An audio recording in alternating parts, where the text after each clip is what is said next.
আসসালামু আলাইকুম।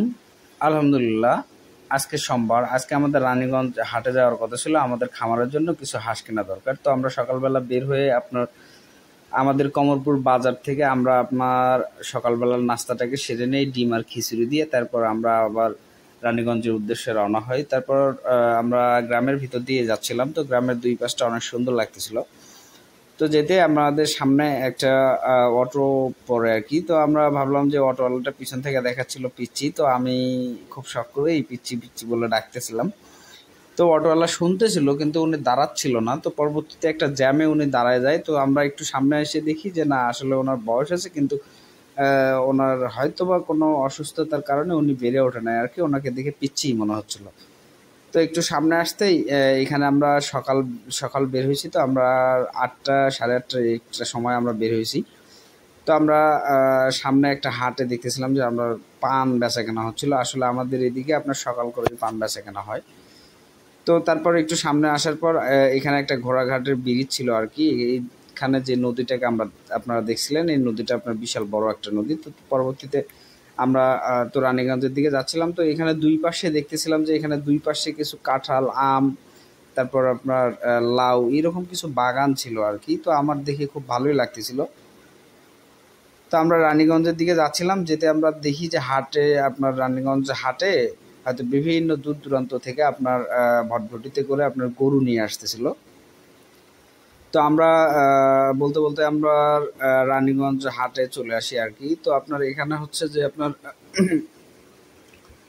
এই রানীগঞ্জের হাট আপনার এক পাশে হচ্ছে গরুর হাট লাগে, আর এক পাশে আপনার হাঁস মুরগি এইসব হাট লাগে। তো রানীগঞ্জের হাটের একটা বিশেষত্ব হচ্ছে যে আপনার উত্তরবঙ্গের মধ্যে সবচাইতে বড় হাট এটা। আর এর বিশেষত্ব হচ্ছে এখানে আপনি যা চান এখানে আপনি সব কিছুই কিনতে পারবেন, সুলভ মূল্যে কিনতে পারবেন।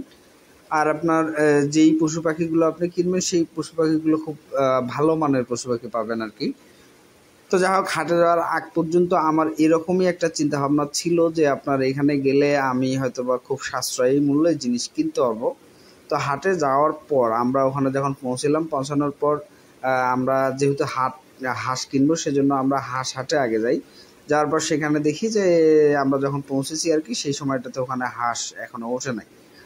তো আমরা ওখানে দেখি যে কিছু আপনার ছিল, ঘুঘু ছিল, তারপর খরগোশের বাচ্চা ছিল, তারপর আপনার আরো কিছু পাখি ছিল আর কি। তো এইসব বিষয় আসলে আমরা দেখতেছিলাম। তো ওখানে লোককে আমরা জিজ্ঞেস করলাম যে আসলে এখানে আমরা তো হাঁস কেনার জন্য আসছিলাম, যে আসলে বেসিক্যালি আমরা হাঁসটা কোন সময়টাতে পাবো বা কখন উঠবে এটা, বা কতক্ষণ সময় লাগবে। তো ওখানকার বেশ কয়েকজন বলল যে আসলে আপনার এখানে আপনি সব যা চাচ্ছেন আর কি সবই পাবেন, কিন্তু আপনার এখানে হাটটা লাগবে 12টা বা 1টা 2টার এই একটা সময় সবাই আসবে, কারণ এই হাটে আপনার অনেক দূর দূরান্ত থেকে লোকজন আসে।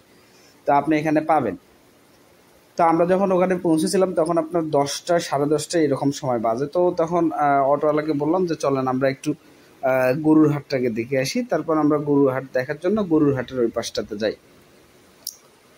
যাওয়ার পর আপনার এখানে প্রথমে আমার ছাগল কেনারও একটা উদ্দেশ্য ছিল।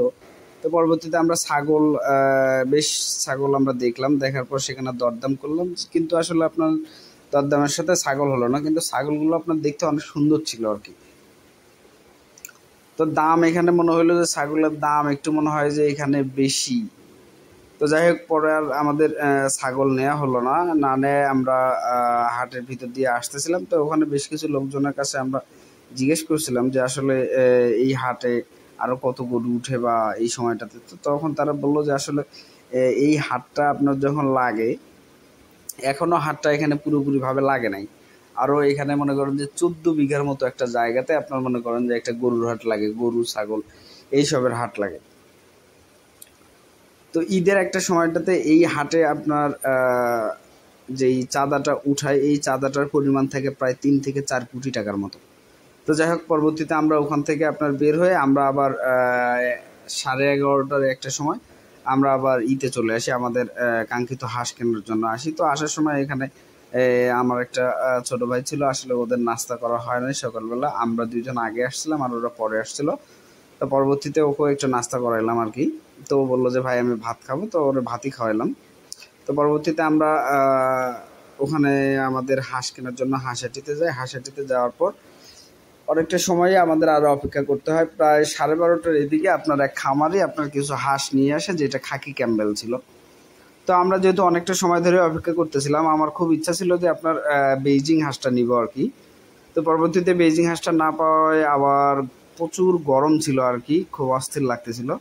তো পরে চিন্তা করলাম যে ঠিক আছে, তাহলে এই হাঁসটা নেই। তো খামারি ভাইটার সঙ্গে কথা বললাম, তো খামারি ভাইও খুব ফ্রেন্ডলি আমার সঙ্গে কথা বললো। তো আমি কথা বলার এক পর্যায়ে আমি তার কাছ থেকে তার নাম্বারটাও রাখলাম, যেহেতু আমি নতুন, পরবর্তীতে হয়তো বা ওনার কাছ থেকে আমার কোনো পরামর্শ লাগলেও লাগতে পারে। তো আমি ওনাকে বললাম যে ভাই আমি কিন্তু আপনাকে মাঝে মাঝে কল করবো। তো বললো সমস্যা নাই ভাই, আপনি আমাকে কল করেন। তো পরবর্তীতে ভাইকে আমি জিজ্ঞেস করলাম যে ভাই হাঁসগুলোকে বিক্রি করছেন? উনি বলতেছে যে হ্যাঁ ভাই, এই ব্যাপারই এই ভাই হাঁস আমার কাছ থেকে নিচ্ছে। আমি বললাম ভাই কত করে বিক্রি করছেন? উনি বললো যে আপনার 120 টাকা করে বিক্রি করছে। আমি বললাম যে ভাই আপনার হাঁসগুলোর বয়স কেমন? উনি বললো যে 20 দিন। তো পরবর্তীতে আমরা ওনাকে 130 টাকা করে দিতে চাই, কিন্তু আপনার উনি 130 টাকা করেও দিবে না। পরে আমরা 140 টাকা করে ওনার কাছ থেকে হাঁসটা কিনি। তো ওখানে বেশ কিছু হাঁস ছিল, কিন্তু আমরা 20টা হাঁস নেই, কারণ বাদ বাকি হাঁসগুলো তেমন একটা সুবিধার মনে হচ্ছিল না, এই জন্য আর কি নেইনি।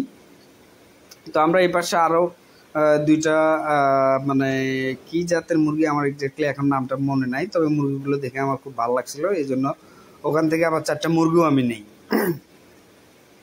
তো আমাদের নেওয়া শেষ হলে আমরা বাড়ির দিকে রওনা দিই। আজ এ পর্যন্তই, ভালো থাকবেন, আসসালামু আলাইকুম।